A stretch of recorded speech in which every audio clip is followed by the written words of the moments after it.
Hi, இன்றைக்கி பசங்க லஞ்சுக்கு பிரேக்ஃபாஸ்ட்டுக்கு என்ன செஞ்சு கொடுத்தேன்னு பார்க்கலாம்.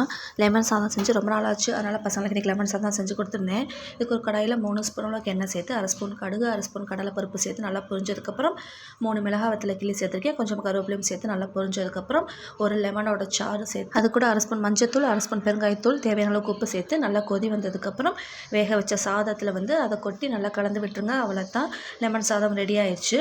புளிப்புக்கு தகுந்தாப்புல சாதம் கூடவோ குறைவோ கலந்து வச்சுக்கோங்க.